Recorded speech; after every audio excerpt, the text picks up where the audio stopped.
Hello everyone, welcome back to my channel again. This is Gary Pick Property, so in case you cannot find, it's Gary Pick Properties, okay, because there are feedback that people can't find my channel. Today I'm going to bring you another topic. Most people ask me, also when I meet my leads, they also ask me the same questions. Friends also that are currently holding maybe a BTO, currently holding a 3-bedroom, they ask me questions like, Gary, bro, is it really a good thing to swap properties? When I mean swap properties, I'm not saying you change with someone else. I'm saying that you're literally cashing out, selling your current place and possibly likely upgrade to another place, be it in terms of size, location, or in terms of the asset value. So today we're going to explore various concepts over here. Likewise, if you like my content and you think that it makes sense for you, please help me share with your friends. Just send the link to them in their WhatsApp maybe. If not, just help me to like and subscribe. I hope to bring you more content down the road. Okay, so let's continue. Does upgrading your asset value make sense? I guess there's a lot of reasons why people were to swap or change their house, okay, which I will explore and touch on. Primary reasons: number one, why people upgrade, why people sell their house. Number two, of course, how about for better capital appreciation? Because some clients, they reach a certain point in their life, they don't really need the primary reasons anymore. So when I meet them, then they'll ask me, why are some people doing this? Why are their friends doing this? What is the key reason? Okay, number three we can talk about is also asset value increment or elevation. And finally, to me, I also like to share in totality what is the true meaning of real estate for you. And that's how I look at it for myself as well. Coming from my family background, share a bit also on what I feel and also why am I in this industry. Primary reasons why people upgrade. Very, very simple reasons. Family reasons. You know, HDB, they just want to move back to their parents' estate because they want family support. They need some childcare support. Alternatively, they move their parents over closer to them. Alternatively, they all move into a bigger house. So these are very primary reasons. Or number two, they want a bigger space. Very common also. They probably want a bigger, try to stay in a mansionette for example, or even from a 3-bedroom they move to a 4 or 5-bedroom. Or alternatively, some of them straight away upgrade to a landed house if their finances permit. Number three, strangely, I think probably mostly in Singapore lah, for the kids' primary school. So uniquely, I think this is very Singaporean thing that parents would tend to try to move closer to certain primary schools that they try to target within 1 kilometer. Of course, that's the best. And no right, no wrong. Every primary school is a good primary school. It's just it helps to facilitate probably for the parents to send their kids to school convenience wise, and these are some things that I hear of from homeowners that I so far. So these are primary reasons why people upgrade. But then there are also another group of people that always also ask me, Gary, I'm done with all this already, but then should I still sell my house? Should I still to upgrade? I think this can be better illustrated if we say, is it true that for better capital appreciation, let's explore swapping of an old house to a newer condo? Say for example, I'll use cases like people that probably stay in the older ECs for the past 15, 18, 20 years. And then what if some of their neighbors swap on the 10th year? What kind of trajectory they can get versus keeping their current house? I'm not saying that the current house is not making any money. It's more of whether the new house with a newer lease, with a newer layout, with a newer landscaping can attract the new age of buyers in the current market. And I think that is the most important thing that I will touch on later also about future-proofing your asset value. Does a lesser lease period affect the appreciation of the house? Let's draw various case study as an example. Number one example I like to bring about is in the North area. If you're familiar with Yishun, Lilydale, which is one of the first few ECs in Singapore, versus North Park Residences, which launched in 2015 as sort of an integrated development in Yishun. Okay, one of the first few integrated development in Yishun, and it costs a bomb. It is almost twice more expensive in terms of PSF as compared to Lilydale at that point of time. So for example, you are an owner of Lilydale. You decided, okay, I think I want to try convenience, I want to move closer within Yishun but nearer to the MRT, nearer to the bus interchange. I decided, okay, 2015, let's go for the ballot, let's go for the launch. I sold in 2015 at 700,000. And then I bought into 1,000 square feet unit, just take as an illustration, for a 3-bedroom condo in North Park Residence at $1.3 million.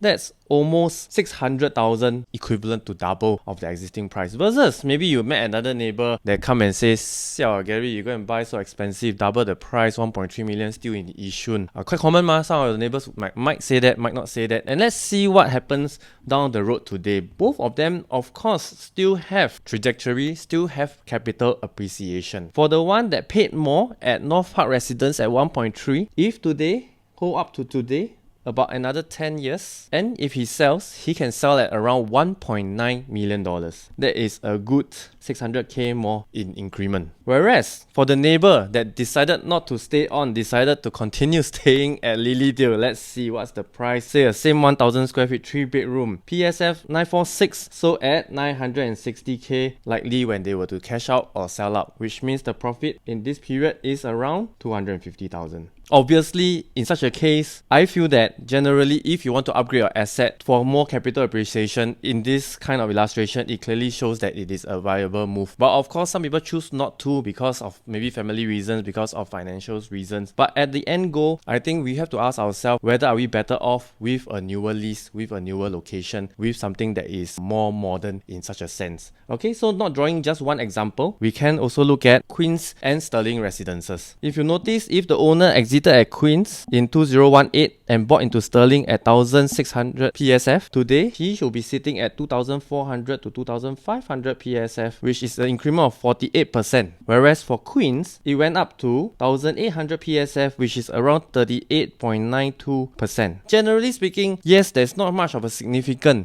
there's a 10% difference, not too significant as compared to the housing area, but essentially that also helps you to increase your asset, the overall value by 10%. I think could be around 50 or even 100,000 more than if you currently hold on to it. Another example that I like to draw on to is also Bishan Loft and Skyview. If I'm owner of Bishan Loft and I continue to hold on up to today versus if I change to Skyview, you can see the big difference of almost double the value of the price, from 46% increment to a 87.74% increment if you swap out and move on to Skyview. And what does this mean is really, if I think you pick the right property at the right area, you can actually experience such a tremendous amount of growth, for instance, because you will not discount yourself for a 40% increment. Essentially, I feel that if you are at the crossroad, if you don't really know what you should do with your current place, what you can do is work on your finances. Number two, maybe you can reach out to me. We can sit down and discuss. We look at your place and then we do a trajectory and then we see how old is your property also. And then from there, we decide whether should we actually swap out to your next property. Another example is also, say for example, Regent Park versus Park Clementes. Anyone that swap out from Regent Park in 2019 to Park Clementes, you can see that Park Clementes continue to have an upwards trajectory of 39%. Whereas for Regent Park, holding up to today only allows you to have 24% increase. And sometimes I feel that if you literally look at these two condos side by side in comparison, Regent Park is actually quite a small condo in compared to Park Clementes. And in hindsight, having done a few resale listings, resale projects, right, resale buyers actually tend to like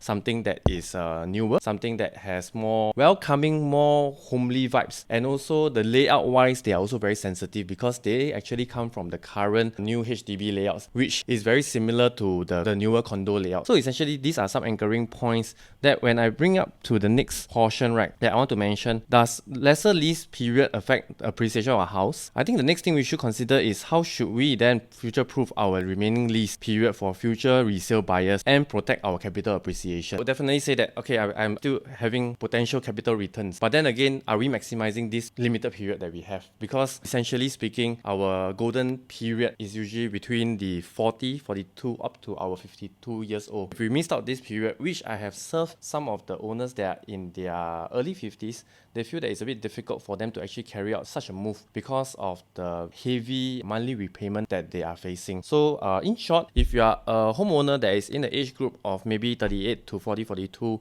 and you're holding on to quite an old property because you bought it maybe like the past 8 years ago, and then you want to decide whether you want to swap it out and change, I think this is a good chance to relook at your current portfolio, because I always feel that the older layouts and the older landscaping might not have much appeal, especially when we are moving forward selling to new age buyers that are very sensitive to lifestyle, buyers that are very sensitive to newness. When they buy a new house, they also want to showcase like, wow, my condo very nice, instead of going to a very old condo. As I have also mentioned earlier, that some of the clients, they are sitting on quite decent amount of nominal appreciation, and then they might ask me like, Gary, why should I do this again? What I want to present to you also is like a personal family experience, because I always will also share this with my leads. What's the significance in terms of asset value increment or elevation? It also ties into, later I'll explain to you why am I in this industry. Okay, so basically talking about this, also we'll talk about my parents. for example. They are very comfortable. They bought the HDB in the 1980s at 60k. That is super affordable now, but not that time. Okay, so fast forward in year 2000, the HDB appreciated to about 250,000. If you follow me through on the blue line of this chart, today their HDB is at 660,000 because it went up by more than 10 times. The key question that actually my mom challenged me that day was, you always plan for your clients about upgrading, downgrading, cashing out, right? Can you actually sit down and discuss with me? I said, okay, we discuss. So I sat down. 660k is their asset value ma. They have a 4-room in Serangoon. Naturally, they also want to be back in Serangoon because they have been there for the past 37 years already, right? A 3-room in Serangoon is 450k. When I let go, if we cash out 660k, buy back a 3-room at 450k, my parents are only left with 210. If this 210k minus off maybe 50k for renovation, however not it is, they are only left with 160,000. For two of them, 80,000 each for the next 20 years. Not very fantastic, I feel. It's actually, I think most of them can agree with me also, because after this I went through with my mom. She also like, wow, after I do so much things, I only get back like 80,000, and then I still have quite a few more years to continue, right? Can it actually help me to supplement my retirement amount? Versus conversely, I also got asked them, if we look back on the chart, back then, if you follow me on my slide, there's a pink line that is called Bishan Loft, a 3-bedroom EC in year 2001 they were launched. It was launched at around 580k or 600k, whichever unit you are buying at. It is about 250 to 280k more than what my parents' asset value at that point of time was. Obviously, they didn't take the chance to upgrade. But today you see, if we fast forward today, the same 3-bedroom in Bishan Loft is worth $2.3 million. With $2.3 million today, can my parents come back then to buy their 4-room HDB in Serangoon and cash out and still have at least $1.9 million? I think this is one very key factor that I always feel, especially if you are living in a city like Singapore. Especially later I'll tell you what is the true meaning of real estate also. But key importance is how you have at least a choice to make at your tail end where you want to cash out, versus when you do not do anything back then and then now you can't really do anything at all. But of course, there's no of pushing or blames or anything, because my parents really doesn't know such a thing. Back then they are very layman, founding generation ma, you know, they just work, they don't have such planning, they don't even know what is the purpose of CPF. My dad just know very simple, I have to work, bring food home, and my mom is a homemaker. Such choices are a bit difficult. My dad actually shared with me a very interesting thing. Aiya, think by all the salesmen all do real estate, all 骗人one one ask me to sell house, then after that one ask me to buy house just to make commission only lah. Which is I won't deny, because back then real estate in Singapore in the year 2000 is a bit of a cowboy town, right? There's not much regulation, everyone is just for themselves. Right now, I think the whole landscape has changed. Right now, things are a bit more regulated, things are a bit more structured, and then you can actually project how much you want to have at the tail end when you want to retire. And hence, this tie into my main reason for being in this industry. I feel that my parents missed the boat. They didn't know that having a piece of real estate in Singapore can actually help you to have such a trajectory, because who doesn't want to have a parents that have $1.9 million doing in their bank? Even they put fixed D. Also quite shocked, every year they get back extra 40,000 of interest. This is how I look at it. If you really want to find out whether you want to swap out your property, literally upgrading, cashing out from your current place and moving to the next one safely and properly, feel free to reach out to me if you find that this video actually makes sense to you. Finally, to end off this topic, I'd like to mention about what is the true meaning of real estate. That's to me lah. When we look at the time that we buy a house, it is probably the time that this is working. This is us studying, then graduate to work. Then when you come out to work, you meet your partner, you settle down. And this is also the time that maybe you want to buy your first house. Be it a BTO, be it a HDB, be it a 2 or 3-bedroom compact condominium. Thereafter, you have your first kid coming along, you have your second kid coming along. You want to upgrade to a 3-bedroom or a 4-bedroom, and eventually from a 4-bedroom or 3-bedroom, you upgrade to a 5-bedroom or a landed. So from a simple HDB of around 700,000, you move on to a condominium of 1.7 to $2 million. And if your income permits you, if your drive is there, you have a target that you want to go for. Some of my clients, they go up to $4 to $5 million at a landed. The ultimate purpose, to me, the true meaning of this is when you reach your retirement portion, which is very real if you look at people that are in their mid 40s, 47, 48, to 50s. They're actually really going through this portion. And henceforth, having mentioned this is why when they cash out, you notice that the younger generation can afford to buy certain house, because actually these parents benefited from their earlier days of preparation, and hence they can help their kid to buy house right now as of now. But of course, I'm not saying that you have to do that. I'm just saying that in general, I see the real meaning of real estate as a form of maybe cliche, but really work towards your retirement sum, because at 4 million or 5 million, or even if not, you have $2 million, your asset value at that point of time is $2 million or $2.5 million. When you come back and buy a HDB again, or you buy a small 2-bedroom condo, I'm sure you have a very generous surplus of around $1 to $1.5 million. Should be very comfortable, especially with the rising cost of living down the road. Definitely, I think if you get what I meant, I think real estate really